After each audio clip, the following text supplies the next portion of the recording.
another thriller between these two sides, and it goes Barcelona's way. As you can see, Barcelona dominating possession and the shots at goal, which we do expect, and they definitely were able to reap those rewards. So let's see how this affects the LaLiga standings now. That puts Barcelona back to the top of the table, level on points with Real Madrid. As for Atletico de Madrid, they're 4 points behind both of them. Let's go to Dan and the boys, pitch side. It has been then for Atletico Madrid. As 7 days go, it doesn't get much worse, does it? No, I guess no. And we were talking about it in the pre-show, that the mentality, how do you approach during the game what was going to happen. But if you go to score 2 goals and you feel that you can win the game, you need to seal that victory. It was so important to get these 3 points, and in the end, I think that mentality is the one that, Atletico Madrid suffered during the past 10 days. What a second half, Sid. It's extraordinary, wasn't it? Because the first half wasn't that great. The second half was fantastically exciting. And that Atletico Madrid sort of mindset thing as well. Sometimes we look at the results as a consequence of the mindset, but sometimes the mindset comes as a consequence of the result. Because really and truly, at 2-0 up, even when Barcelona make it 2-1, it's not like you look at this and say this is an emotional collapse. It may well be that the emotional problem comes after the result because of the way it slipped away from them. I tell you what, Mario, come here a minute. Come here for 2 seconds. Mario bleeds Atletico Madrid. Oh, he's plugged in. He's plugged in. He's connected. He can't release his cable. I just wanted to say how rubbish he was struggling. He was struggling. He's crying. He's crying off grammar. But this was set up for Atletico. 2-0 up. You thought great character. Barcelona nowhere near at their best. Yet in the end, it's Barca who go through. What changed? What was the difference? Yeah, and it was the perfect scenario. You want Barcelona to come up, to come out. You use it. You've done it. You wait for those moments. You make the transition. You score the 2 goals. So now is the moment to get solid, to get stronger, to get competent. Don't forget to mark the players. And suddenly, we saw a big reaction from Barcelona. Straight away, they scored the goal right after the second one. Yeah. Meanwhile, everyone was complaining about that possible of handball or everything, and the reaction from straight away. And we saw a totally different Barcelona, more active, more aggressive, going for the ball. And well, we could see that at some point, Atletico Madrid could suffer or struggle to concede it. But I saw an Atletico Madrid that surprised me a lot. I think that the fear of losing this game is the one who cost us today the 3 points. There was a stage where we were chatting, Sid, and we said, Barca's going to win this. Yes. Yeah, and it wasn't at 4-2, by the way. No, it wasn't at 4-2, and even I think it might even have still been at 2-1, not even 2-2, because it felt like the momentum was building. And once Atletico scored the second, you thought that's it, it's done. They as Luis says, they played that second goal so well on the break, and you think it's done now.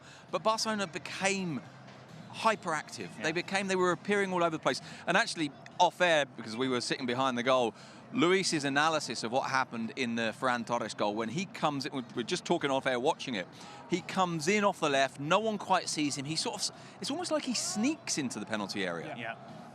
And then, of course, that ball from Rafinha, which set it up. Yeah. Like, no, look, it's incredible. No, it's fantastic. And again, this is a Barcelona that doesn't stop at any time. I mean, we were talking with Mario, why is happening? Listen, Barcelona doesn't care if they're winning 1-0, 2-0, or they are down on the score. They just continue play the same thing. And sometimes you can suffer or concede quite a few options. We saw in the Copa del Rey, the 4-4. Yeah.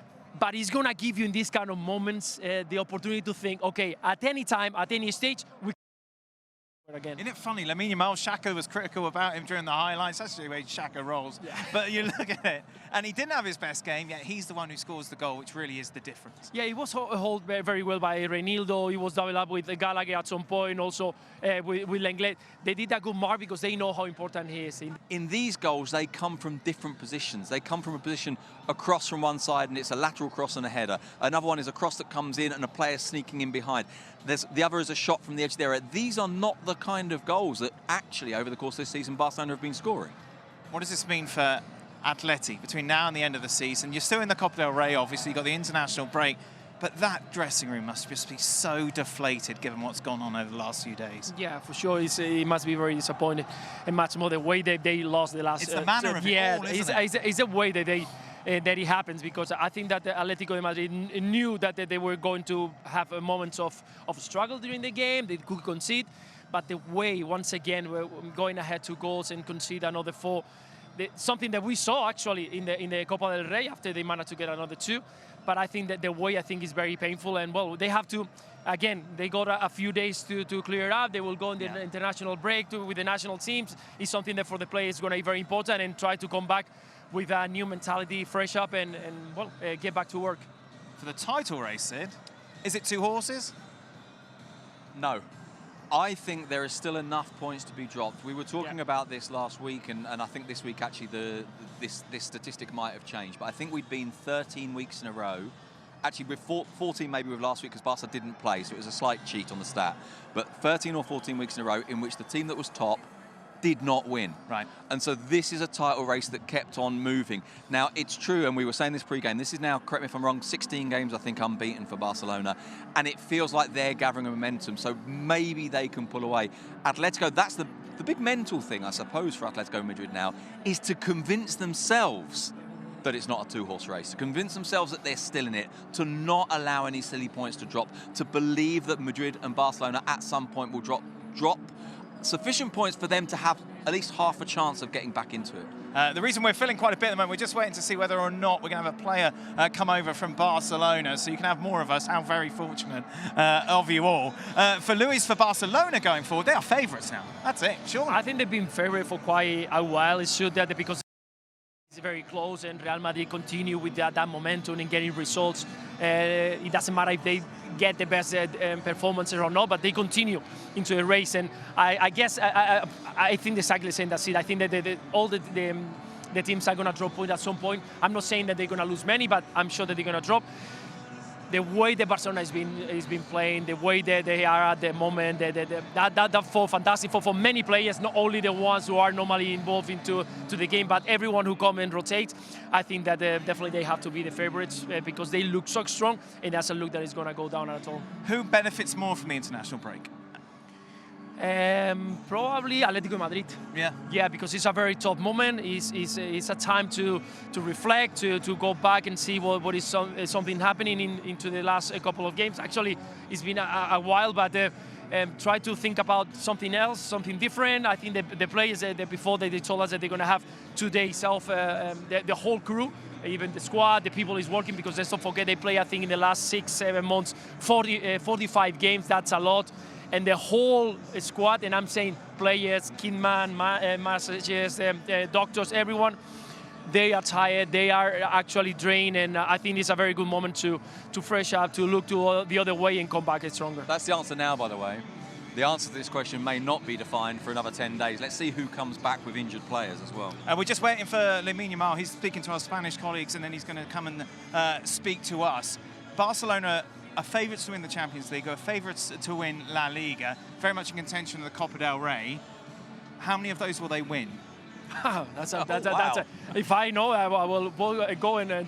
It's a filler question. They call him in the trade, Luis, because I don't know how long he's going to be. Yeah, true.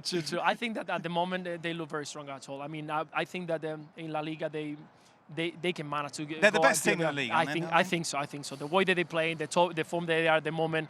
Again, the rotation, they got most of the players fit and ready for the last part of the season. So I think that they look very favourites, and probably that's going to be the one. Copa del Rey is a little bit of flipping a coin, because Atletico Madrid, they are going to go for it. There is the last opportunity they're going to have.